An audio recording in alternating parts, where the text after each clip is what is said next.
September 2020, big month in games. Hi folks, it's Falcon, and today on Game Ranks, we want to talk about the top 10 new games of September 2020. Starting off with number 10, it's Crusader Kings 3 coming to the PC on September 1st, 2020. Obviously, it's the latest in a series of grand strategy games set in the Middle Ages, and there are some pretty big jumps and improvements, and it's really actually a pretty big addition from the looks. A few weeks ago, there was a preview stream that really did a lot in showing the first hour of the game, what you're going to be occupied with, how you're going to be learning, etc., etc. And we also found out that over time, it's going to be getting the same kind of expansions and DLC that Crusader Kings 2 did, which did a lot to keep that game alive for a very long time. It's the kind of DLC strategy that you actually want because it keeps the game fresh and new for a number of years. Like I said, Crusader Kings 3 is coming to PC on September 1st. At number 9 is WRC 9. World Rally Championship is a great series that has been going way back to 2001. The previous entry came out about a year ago, actually, September 2019, and it did receive a little bit of criticism for having a fairly repetitive career mode. However, it is a series that usually has great physics and generally improves on it every year, and that's kind of what I'm expecting out of this. My hope is both the career mode has been addressed as well as the continual ongoing improvements that we generally see in most racing series. Let's just be frank, like, it's an expectation. Despite the fact things have been affected this year, it is containing all 13 scheduled rounds of the 2020 season, as well as the big rallies, Safari Rally, Rally New Zealand, and Rally Japan. And I think that this is probably going to be one of the bigger rally games of the year, personally. It's coming to everything: Windows, PlayStation 4, PlayStation 5, Xbox One, Xbox Series X, and even later to Nintendo Switch, but on all the other platforms it's hitting on September 3rd. At number 8 is Iron Harvest, a real-time strategy game coming to us from King Art Games, which attempts to take us to a 1920 alternate history, which gives us a basic steampunk/dieselpunk aesthetic with a heavy focus on what they're calling mecha. Basically, the campaign is loosely based on the Polish/Soviet War, which took place in that time period, and it has a few different classes of units to control in typical RTS fashion. However, between the infantry, heroes, and mecha, it's probably going to produce a pretty different dynamic than what we generally see, because the mecha is huge, like massive, like chip-sized. They've also got 3 factions in the game that will all have specific careers for the factions, which sounds good, as well as the multiplayer modes that they intend on including. This was a crowd-funded game that raised $1.5 million, so there's some pretty intense expectations for it, but I think that may actually deliver. It's novel enough of a concept that they don't have to innovate a lot, in my opinion, for it to be satisfying. If they can deliver a competent game that properly adapts a lot of the conventions of the genre into this idea that they've got going, I think that's probably enough. Now, not necessarily for a sequel. If they are successful and they make a sequel, it does have to build on that as well. And I'm not saying you should have like low expectations for it or anything, but I can say that the idea is enough to intrigue me, and that is great. I love it when games are like that, actually. Iron Harvest is coming to PC, PS4, and Xbox One September 1st. At number 7 is Serious Sam 4, which did get delayed. Like, we talked about it last month, but that is not a good reason not to talk about it this month. Like, because they delayed it a month, we do have to repeat some stuff. Obviously, Serious Sam 4 is a reboot of a pretty intense shooter series that is based on dealing with hordes of ridiculous monsters. It's extremely fast-paced. It's chaotic, it's insane. Like, if Doom was amped up to 11, that's Serious Sam, which is frankly great. I'm stoked about that. But again, it did get delayed to this month. So if you're as excited about Serious Sam 4 as I am, it's coming September 24th to Stadia and PC.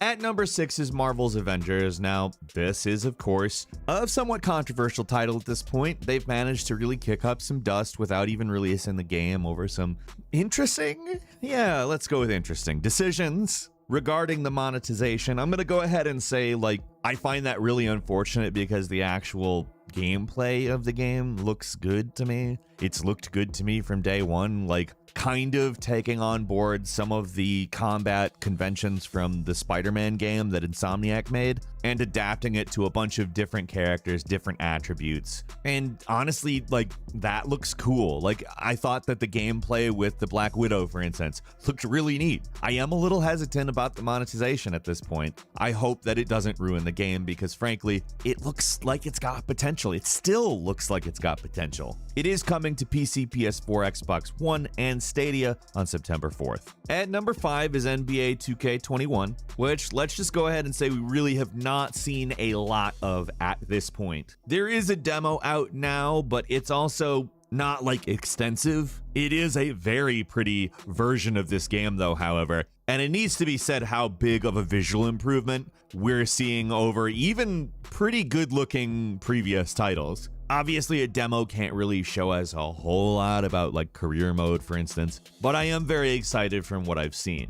I mean, I could talk about the monetization stuff for a few minutes. The 2K games have a problem with that, but underneath it, there is at least a very good basketball game, and it looks to be possibly the best version of it. Again, sports games with career modes really are hard to judge by demos, but I'm still going to go ahead and say I think there's a lot of potential in this one. It just seems like an all-around stock improvement so far from NBA 2K20. That is hitting PS4 and Xbox One on September 4th, and is also hitting the next generation at launch. At number 4 is Baldur's Gate 3, which let's just go ahead and say, I didn't think there was ever going to be another Baldur's Gate game. I really didn't. The incentive to make another has been there for a very long time at this point, but there's been a fight over who actually gets the rights to the game. Larian Studios fortunately got a hold of it after doing Divinity Original Sin 2. As the owner of the Dungeons & Dragons and therefore Baldur's Gate license, Wizards of the Coast felt that game really demonstrated that they know exactly what they're doing. I would agree. I'm also really excited to see this with some of the, let's say, improvements to the formula that the Divinity games have given us. All in all, it's kind of a match made in heaven situation. Baldur's Gate was a fantastic RPG, and to see that mantle picked up by one of the best RPG developers of our current time, I'm just really excited. Baldur's Gate 3 is coming to PC and Stadia on September 30th.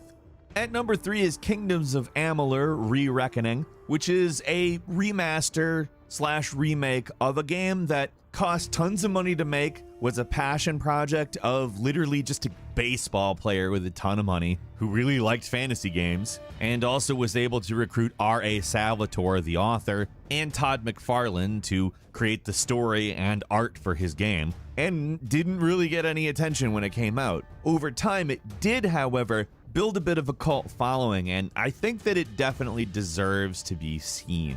Like, the original was actually a really cool game, and now it looks a lot better. Kingdoms of Amalur is coming to PC, to PS4, to Xbox One on September 8th.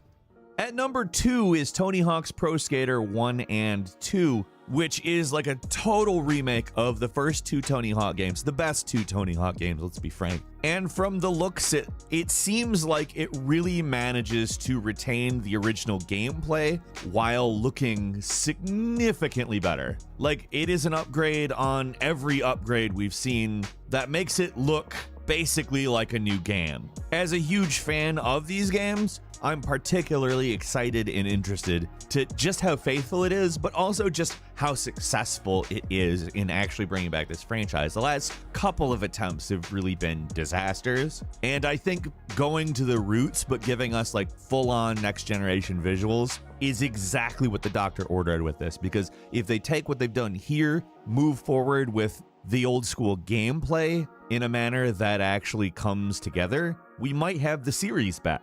That'd be great. That'd be phenomenal. I love Tony Hawk's Pro Skater. That's coming to PC, PS4, and Xbox One on September 4th. Check it out. And finally, at number 1 is Mafia Definitive Edition, which does this incredibly awesome thing in basically adding tons of stuff to the original Mafia. In some ways, it's a little bit of a reimagining, but for the most part, they're really sticking very close to the original. However, they're using the engine from Mafia 3 Definitive Edition. So what I particularly like here is a proper cover system has been implemented. That's been something that, like, going back to the original Mafia after playing Mafia 3 Definitive Edition is a bit jarring about. but let's just be frank, it also looks amazing compared to what it used to look like. It wasn't a bad looking game for its time, but like it was very much a game of its time, and now it is very much a game of our time. I'm excited to just play it non-stop. It's coming to PC, PS4, and Xbox One September 25th.